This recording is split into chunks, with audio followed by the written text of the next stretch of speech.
다양한 분야의 명사를 초청해 삶의 지혜를 들어보는 시간 지혜다락방. 안녕하세요. 저는 김미진입니다.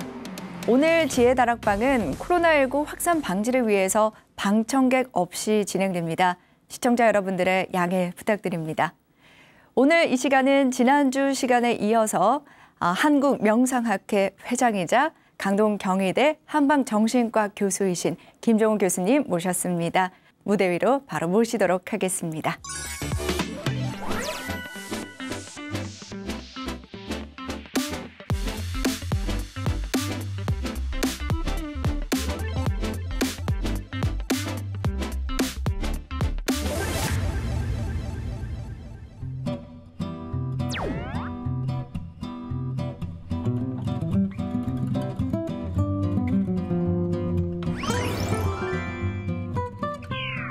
안녕하세요. 예, 안녕하십니까. 네, 예. 지난주에 이어서 이번 주까지 잘 건강하게 지내셨는지요? 예. 사실은 활동량이 좀 줄었죠. 네. 그래서 좀 안타깝지만 그래도 이제 소위 말하는 혼 시대에 맞춰서 네. 혼자 잘 살고 있습니다. 혼자 잘 살고 예. 있다. 참 요즘에 혼자 지내는 게 어렵다 하시는 분들도 예, 그렇죠. 계시고 또 정신적인 고통을 호소하시는 분들도 많이 계십니다. 이럴 때도 한방정신과 많은 도움이 될 것 같은데요. 실제로 이제 요즘 같은 시대에 화병과 우울증이 조금 더 많아지고 있어요. 왜냐하면 네. 활동을 못하니까 답답하고 네. 그것 때문에 이제 화도 많고 네. 그래서 이제 병원을 찾는 경우가 많죠.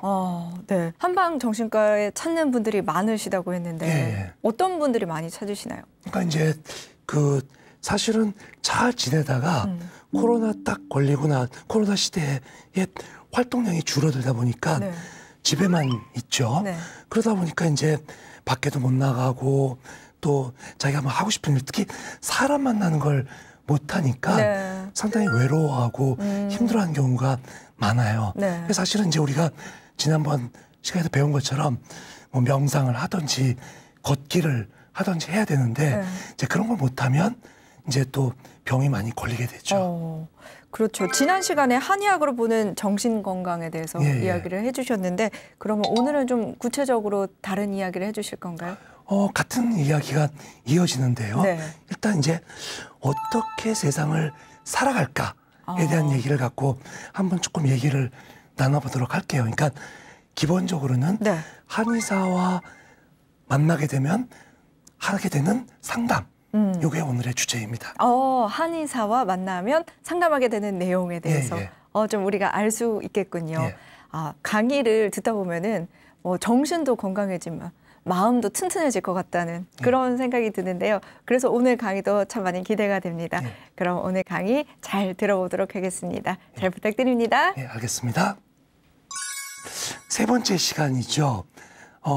정신건강, 한의학을 어떻게 할까? 오늘은 한의사와의 상담에 대한 얘기를 드리도록 하겠습니다. 한의사란 직업 어떠신가요? 사실은 한의사가 동양적 지혜와 의학적 지식이 합쳐진 한의학적 지혜를 갖고 여러분과 상담을 나누게 됩니다. 최근에 어떤 정신치료의 트렌드 중에 하나는 명상의 기본을 하고 있습니다. 그렇기 때문에 정신적인 문제를 너무 어떤 변화, 해결, 수정 이런 걸로 문제를 극복할 것이 아니라 내가 받아들이자, 수용하자, 그리고 그것을 조금 더 따뜻한 마음으로 극복하자라는 또 다른 측면의 정신치료요법이 각광을 받고 있습니다. 예, 안녕하십니까. 세 번째 시간이죠. 정신건강, 한의학을 어떻게 할까? 오늘은 한의사와의 상담에 대한 얘기를 드리도록 하겠습니다. 우리가 지난번에 정신장애에 대한 스펙트럼 관련돼서 분노와 화병에 대한 얘기를 했는데 오늘은 어떻게 할까의 첫 번째 시간으로 한의학 상담에 관한 얘기를 드리겠습니다. 자, 한의사란 직업 어떠신가요? 사실은 한의사가 기본적으로는 동양학이라는 기본적 지혜를 갖고 있습니다. 그리고 의학적 지식을 갖고 있죠. 그렇기 때문에 동양적 지혜와 의학적 지식이 합쳐진 한의학적 지혜를 갖고 여러분과 상담을 나누게 됩니다. 자, 그런데 주목할 점이 이런 게 있죠. 여러분들 정신분석이라든가 인지행동 치료 얘기 들어보셨겠죠. 정신적인 문제를 과거에 어떤 억울하고 분했던 얘기를 착 깨우쳐서 나한테 어떤 문제가 있을까라는 거를 깨닫게 되는 게 정신분석.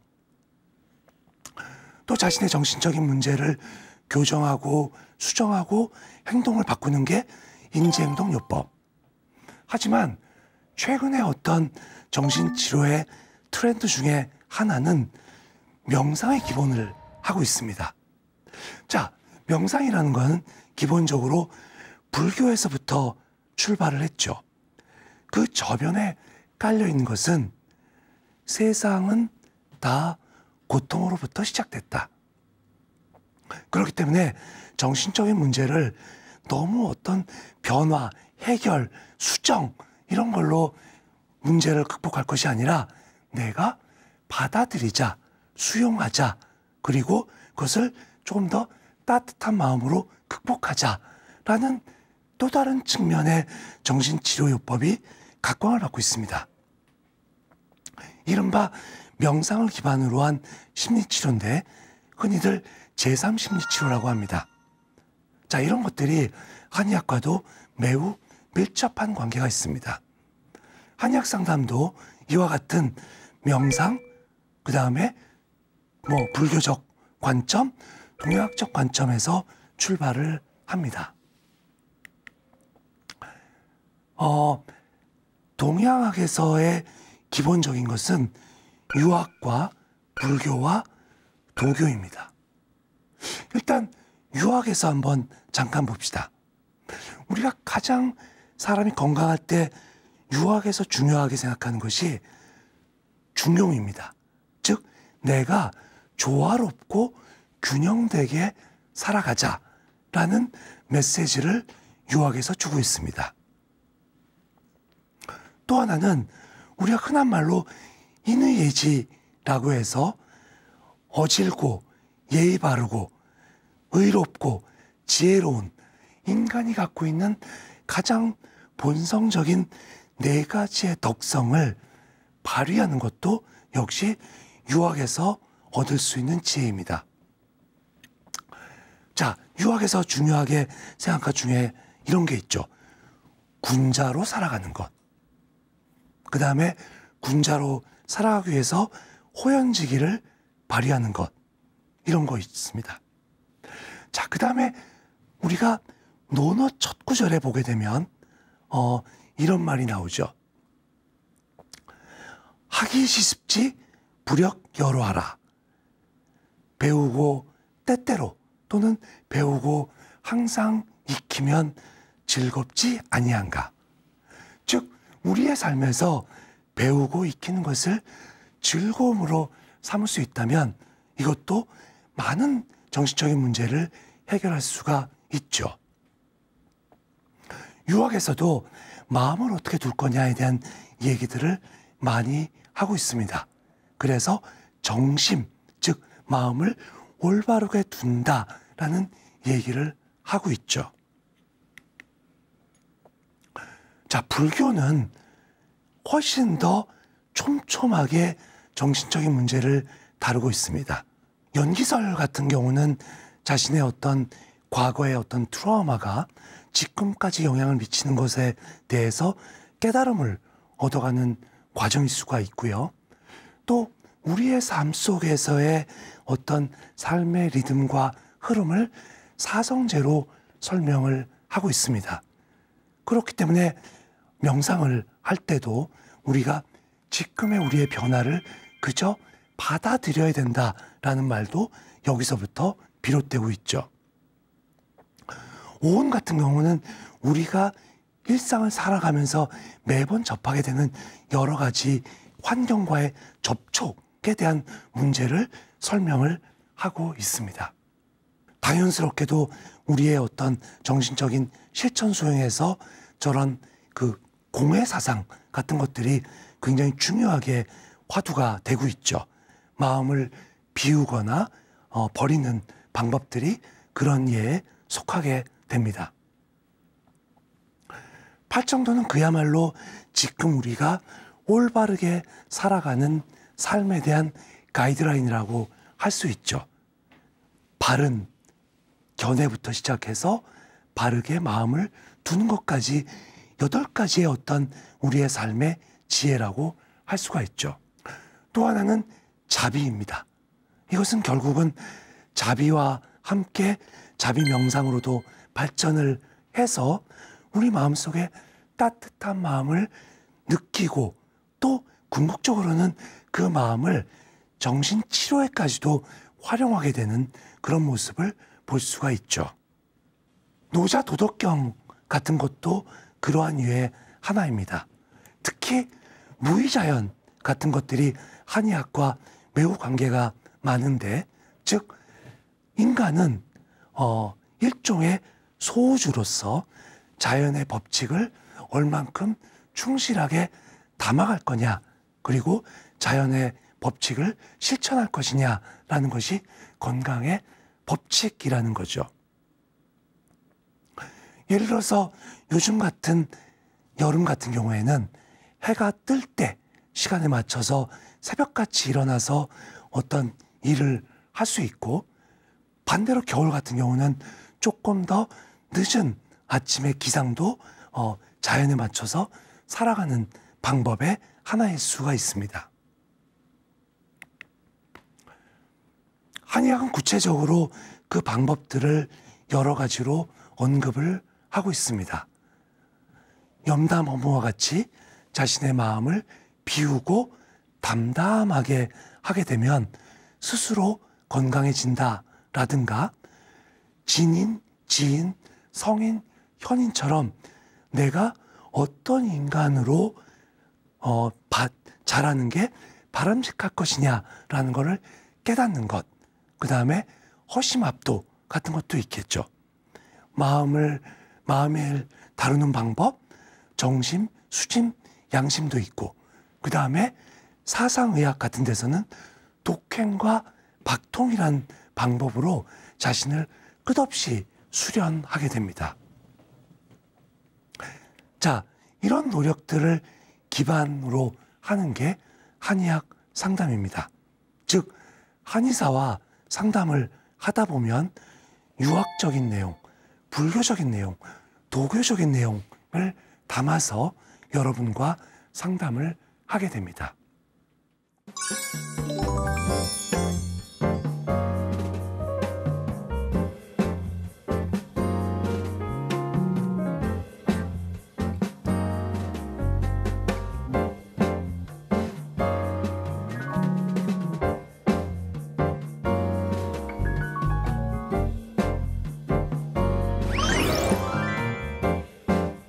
그럼 이제부터 조금 더 구체적으로 그런 것들이 어떻게 적용되냐에 대한 얘기를 잠깐 해보도록 하겠습니다. 자, 첫 번째로 우리는 최적의 상태를 만드는 노력을 해야 됩니다. 그것을 한의학에선 양생법이라 그럽니다. 즉, 한의학은 어떤 질병을 물리쳐서 고친다기보다는 인간이 최적의 상태를 만들어서 질병을 고칠 수 있는 환경을 인간 스스로한테 구현하는 게 목표이기도 합니다. 물론 땀을 내거나 소변을 배출하거나 또는 어떤 균을 죽이거나 하는 그런 약도 쓰겠지만, 그런 균들이나 여러 가지 어떤 병리적인 문제가 스스로가 최적화된 상태로 자기의 몸을 극복할 수 있도록 만들어주는 것이 필요합니다. 아마 지난번 시간에도 그런 최적의 상태에 대한 얘기를 했었겠죠. 즉, 아랫배가 따뜻하고 가슴이 편하고 얼굴이 시원하게 되는 것들이 일종의 최적의 상태이고, 또 마음을 비우는 것 역시 최적의 상태가 되는 거죠. 그래서 우리는 대표적으로 호흡법과 명상법을 통해서 충분한 이완을 경험함으로써 최적의 상태를 만들어 갈 수가 있게 됩니다. 우리가 화가 나거나 어떤 스트레스를 심하게 받게 되면 자신의 리듬이 깨지게 됩니다. 그리고 리듬이 깨지게 되면 당연스럽게 우리의 몸은 긴장과 흥분, 때로는 그것이 오래돼가지고 지쳐서 우울이나 불안 쪽으로 빠지기도 합니다. 즉, 인체가 지나치게 양쪽으로 치받쳐 올라가거나 지나치게 음쪽으로 가라앉아버리는 현상이 발생되겠죠. 그럴 때 우리가 해야 될 것은 자신의 고유 리듬을 찾아가는 겁니다. 그리고 고유 리듬을 찾기 위한 첫 번째 단계로 자신을 충분하게 편한 상태로 만들고, 그리고 그 상태에서 자신의 리듬을 찾아가게 되는 겁니다. 자, 간단하게 얘기해서 숨을 들이마시고 내쉬는 것만 같고도 우리의 몸은 긴장과 이완이라는 것을 동시에 경험할 수 있습니다. 우리는 숨을 급하게 쉼으로써 몸을 긴장시키고 숨을 편하게 내쉼으로써 이완을 시키게 됩니다. 그렇기 때문에 우리 몸이 지나치게 무기력하거나 가라앉아 있을 때는, 이럴 때는 조금 강제적으로라도 숨을 들여마시는 숨을 조금 더 강화하는 호흡을 할 필요도 있습니다. 반대로 우리 몸이 지나치게 경직돼 있거나 흥분돼 있을 때는 우리는 조금 더 긴 호흡을 통해 우리의 몸 상태를 안정화시켜 나가야 됩니다. 이렇게 되게 되면 우리 몸 상태는 가장 균형된 상태를 만들게 되고, 이랬을 때 최적의 상태가 됩니다. 자, 그렇지만 우리가 그렇게 긴장돼 있다, 가라앉아 있다라는 거를 사실은 정작 그 상태에서 잘 모를 수가 있습니다. 그렇기 때문에 그 전 단계에서는 되려 마음챙김이라는 요소가 필요합니다. 자, 요즘 같은 코로나 블루 시대에 사람들의 기운이 쭉 빠져 있습니다. 환자분이 와서 이런 얘기를 해요. 저는 기운이 빠져서 아무것도 못하겠어요. 제가 그렇게 말씀을 드리죠. 지금은 활동을 안 하셔서 병이 된 겁니다. 지금은 조금 몸에 힘을 내서 걷거나 밖에 나가서 조금 그래도 활동을 하셔야 이거를 물리칠 수 있습니다. 환자는 이렇게 대답을 합니다. 나갈 힘이 없어요. 자, 우리는 이럴 때 자신의 몸 상태를 제대로 알아차림해야 됩니다.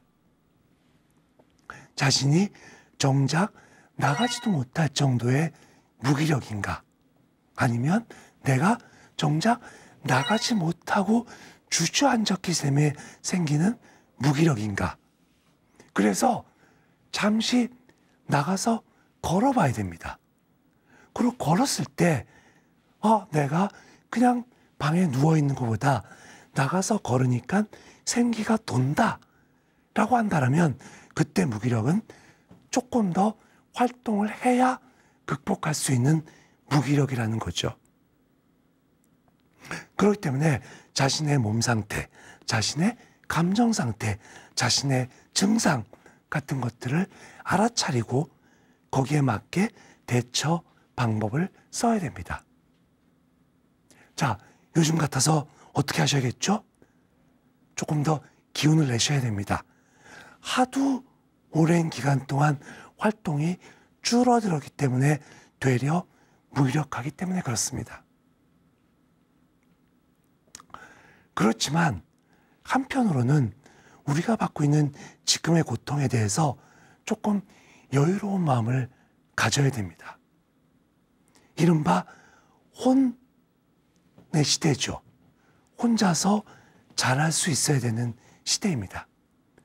즉, 이 혼의 시대라는 건 뭐냐면 나 혼자서 누구한테 자꾸 의존하거나 그럴 것이 아니라 내가 좋아하는 것, 내가 하고자 하는 것, 그리고 남한테 굳이 부탁하지 않고 나 스스로 할 수 있는 것을 찾아서 해야 됩니다.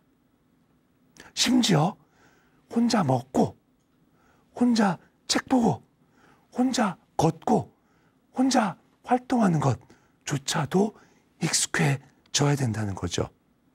그래서 그런 지금의 시대를 수용할 수 있는 여유로운 마음을 가져야 되고, 그렇게 여유로운 마음을 가졌을 때 자연스럽게 우리 몸에 생기는 따뜻한 마음도 확인을 해야 됩니다. 그래서 요즘 흔한 말이 있죠. 비록 사람과의 거리는 띄어두더라도 마음은 더욱 가까이 해야 된다. 그래서 비록 직접 만나지 못하라도 전화라든가 안부를 통해서 따뜻한 마음을 교류하는 게 굉장히 필요한 작업이죠.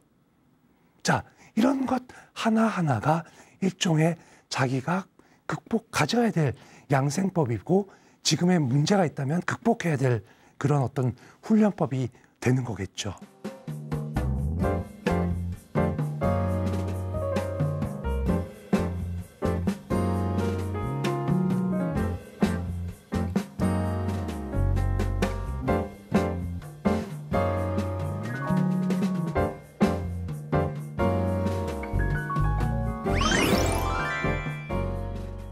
자, 두 번째 우리가 한번 생각해 봐야 될 것은 자신의 특성을 이해하는 작업입니다. 한의학에서는 보통 체질이라고 얘기를 하고 있죠. 자신이 기본적으로 갖고 있는 기질과 체질입니다. 자, 이 기질과 체질은 사실은 태어났을 때부터 받아온 기질입니다.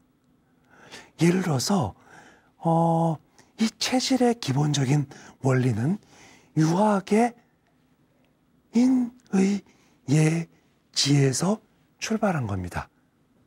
예를 들어서 본성 자체가 어진 사람, 본성 자체가 정의로운 사람, 본성 자체가 예의 바른 사람, 본성 자체가 지혜로운 사람, 이렇게 네 가지의 특성을 갖고 태어났다면 그 특성에 부합한 자신의 상태를 맞춰가고 자신이 어떤 상태인가를 알아내는 게 건강하게 사는 비법이 된다는 거죠. 이른바 이것이 체질대로 살아가자라는 방법의 내용입니다. 자, 그런데 우리는 체질대로 살아가기가 무척 어렵습니다. 왜냐하면 사람은 스트레스를 받게 되면 변하기 때문에 그래요. 그래서 흔히들 결혼을 하거나 직장에 취직하거나 또는 승진을 하거나 이런 말을 듣죠. 너 좀 성격이 바뀐 것 같아. 이럴 때가 뭐냐라면 자신이 원래 갖고 있던 체질과는 다른 모습의 태도를 보이게 됩니다. 자, 그런데 그렇게 다른 모습의 체질을 보이게 될 때는 자신의 본래 체질과 다른 체질의 속성을 띠기 때문에 사실은 그 사람 입장에서는 편한 게 아니에요. 그래서 그때는 내가 원래 체질은 어떻고 지금 이런 스트레스 상황 때문에 내가 바뀌었구나라는 거를 깨닫게 돼야 자신의 문제를 해결할 수가 있습니다. 자, 또 하나는 이런 게 있겠죠. 상대방이 나하고 다릅니다. 그것이 뭐냐? 바로 기질과 체질의 차이 때문입니다. 최근에 요즘 TV에서 가끔씩 등장하는 심리 특성 해가지고 MBTI를 아마 혹시 들어본 분이 있을 겁니다. 이 MBTI도 이런 성격 또는 기질 이런 것들의 변화를 갖고 설명하는 겁니다. 그때 중요한 건 뭐냐? 나의 특성을 아는 것과 상대방의 특성을 알아서 저 사람은 저럴 수밖에 없구나 라는 이해의 폭을 넓히는 게 중요하다는 거죠. 자, 바로 이런 겁니다. 자기가 어떤 체질인가 한번 이렇게 아주 쉽게 한번 생각해 봅시다. 정답은 아닙니다. 왜냐하면 빠른 시간에 그냥 한번 테스트해 보자는 거죠. 어떤 사람이 마음에 듭니까? 내가 누구한테 일을 시켰어요. 어떤 사람은 일을 빨리 해치웁니다. 어떤 사람은 자료를 아주 충분히 갖고 와서 여러 얘기를 해줍니다. 어떤 사람은 아주 깨끗하게 정리를 해옵니다. 어떤 사람은 아주 창의적인 의견을 내옵니다. 물론 이 네 가지의 모습을 다 갖고 있으면 최고로 좋겠죠. 하지만 만약 이 네 가지가 하나로 도드라지게 드러난다면 체질 판별이 조금 쉬워집니다. 예를 들어서 남들이 생각하지 못한 창의로운 생각을 탁탁 내는 사람, 이 사람은 태양적인 속성이 많은 사람입니다. 일을 아주 빨리빨리 해치우는 사람은 소양적인 속성이 많은 사람이죠. 자료를 듬뿍 갖고 와서 여러 근거를 대는 사람은 태음인적인 요소에 더 가깝죠. 정리를 깔끔하게 해서 명료하게 하는 사람은 소음인적인 요소에 가깝죠. 이렇게 네 가지의 특성을 가운데 나는 어떤 특성일까라는 것을 알아보는 것도 필요합니다. 그런데 사람은 스트레스를 받으면 바뀌게 됩니다. 아주 초등학교 때 창의로웠던 사람이 조금 자라서 중고등학교를 올라가면 일을 아주 빨리빨리 해치웁니다. 근데 중년이 딱 되고 나면 경험과 자신의 그 여러 가지 갖고 있던 지식 갖고 정리를 하려고 그러죠. 이른바 라떼 이론을 펼치면서 말입니다. 나이가 지긋하게 들게 되면 세상을 아주 딱 정리해서 세상을 알 수도 있죠. 이와 같이 사실은 나이에 따라서도 달라질 수가 있습니다. 그만큼 체질은 계속해서 변합니다. 그때 내가 어떤 체질인가, 또 어떤 체질이 바뀌어서 내가 그렇게 드러나느냐를 찾는 것도 대단히 중요한 작업입니다. 그래서 자신의 문제를 찾아서 풀어가는 것이 우리한테 필요한 과제입니다. 자, 이제 그 다음에 우리가 상담에서 중요한 것이 뭐냐라고 하면 건강을 위한 깨달음을 얻게 되는 겁니다. 즉, 건강한 자신은 어떤 법칙과 어떤 방법으로 세상을 살아갈 것이냐. 흔히 마음을 비우는 방법, 소박하게 사는 방법을 동양의 지식에서 배우게 되는 거죠. 사실 유학에서는 일상생활에서 정도를 걷게 하는 방법들을 많이 제시하고 있습니다. 흔히 군자가 취해야 될 태도가 그런 거죠. 그래서 소위 말하는 수신제가 치국 평천하의 그런 어떤 나름대로의 규율에 따라서 자신의 삶을 정도에 맞게 살아가도록 가리키고 있습니다. 불교의 특징은 마음 비우기죠. 그래서 자신의 마음을 허심, 이것이 이제 불교에서 시작됐는데 마음을 비우게 되면 자연스럽게 도하고 합하게 되는 거죠. 즉 마음을 비웠을 때 가장 올바른 그리고 가장 바람직한 결정을 할 수 있다는 겁니다. 도교에서는 자연과 더불어 살아가는 것을 권합니다. 사실 이런 그 도시화 시대에 살고 있는 우리가 한 일주일 정도만 시골에 가서 그 삶 속에 풍덩 들어가 있는 것 자체만 갖고도 사실은 힐링이 됩니다. 그때 도시와 같은 생활이 아니라 자연의 리듬에 맞춰서 해가 뜰 때 일어나서 걷고 또 자연에 벗삼아서 산을 다니고 호흡을 하고 산을 오르고 또 하여튼 그런 자연과 계속 자신을 매칭시켜 나가면서 자연과 더불어가는 삶을 살아가는 것을 도교에서 배우게 됩니다. 그런 것들의 조합이 한의학이다라고 할 수가 있겠죠. 근데 이런 말들을 합니다. 심장으로부터 메시지를 들어라. 이런 말입니다. 자, 이런 것들은 과연 무엇일까요? 제가 이제 좀 쉽게 이런 얘기를 드리는 경우가 있습니다.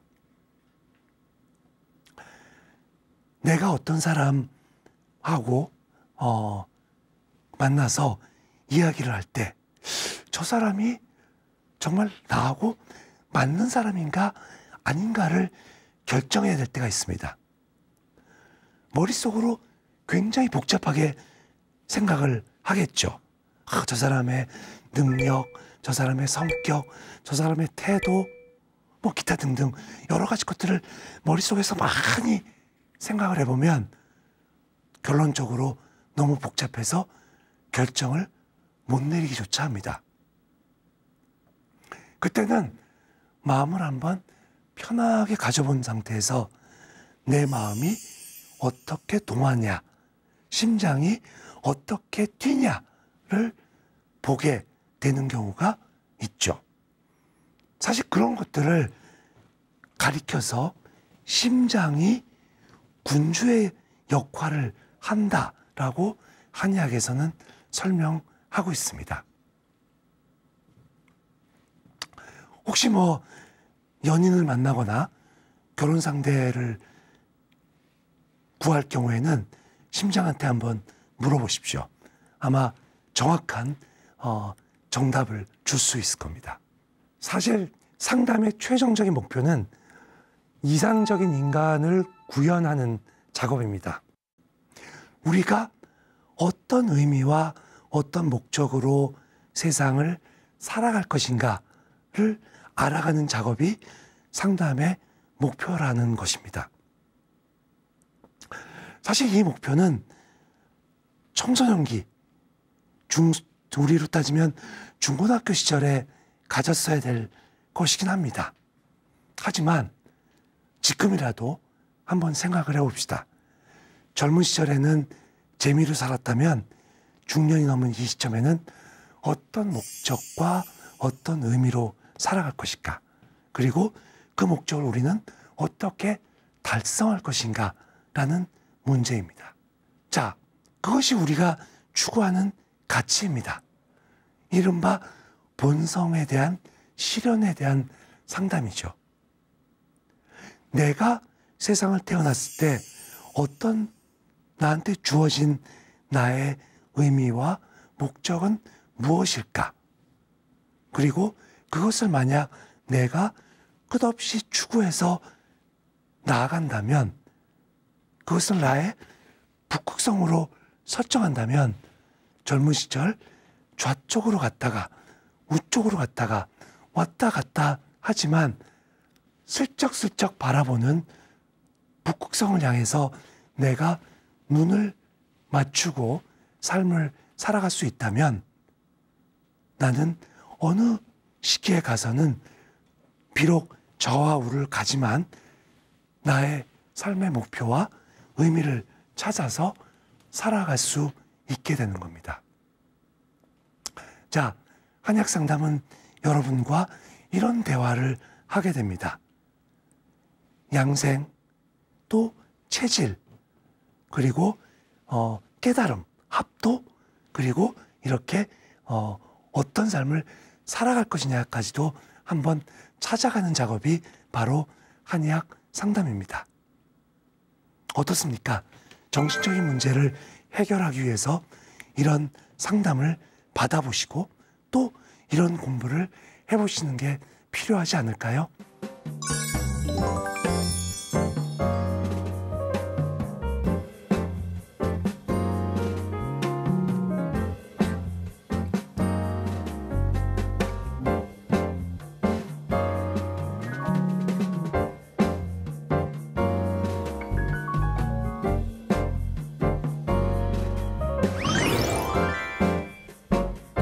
오늘 귀한 강연 감사드립니다.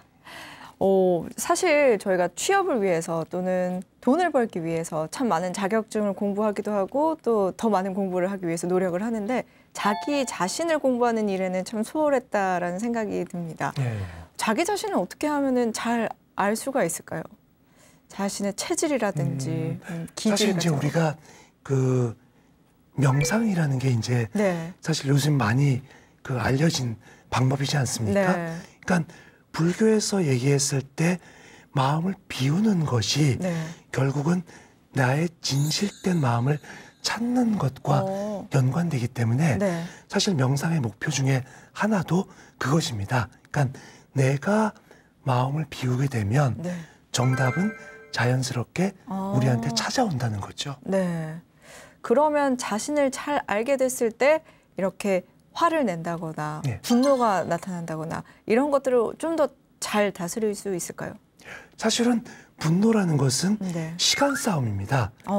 비록 우리가 화가 났지만 실제로 분노의 게이지가 가장 높을 때는 15초, 뭐 그 정도. 사실은 그 순간을 넘겨서 우리가 15분 정도의 마음 안정을 취할 수가 있다면 사실은 원래 리듬으로 다시 돌아갈 수가 있죠. 즉 시간을 마음을 안정시킨 상태에서 보낼 수 있냐가 분노를 처리하는 데 굉장히 중요한 요소가 되는 거죠. 그 15초가 사실 가장 중요한 거이기도 한데 보통 사람들 중에서 이제 어떤 분들은 굉장히 쉽게 화를 내고 그걸 표출을 많이 하시는 분들이 계십니다. 그런 분들은 좀 어떻다고 봐야 될까요? 마음이 좀 불안정해서 그럴까요? 아니면 표현하는 게 더 쉽기 때문일까요? 사실 이제 그 15초를 넘겨버리면 그다음부터는 이제 화를 참기가 어려워지죠. 그걸 이제 피해야 되는데 그래서 그 15초를 넘기는 훈련을 하셔야 돼요. 왜냐하면 분노도 습관적 행동입니다.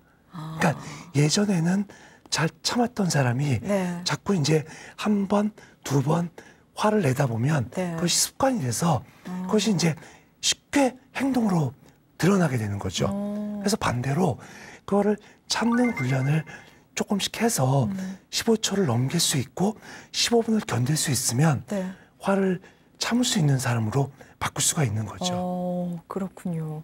화를 참을 수 있는 것도 어찌 보면 습관이 되도록 만들어야 된다. 노력할 필요가 있는 노력할 거죠. 필요가 있는 것이다.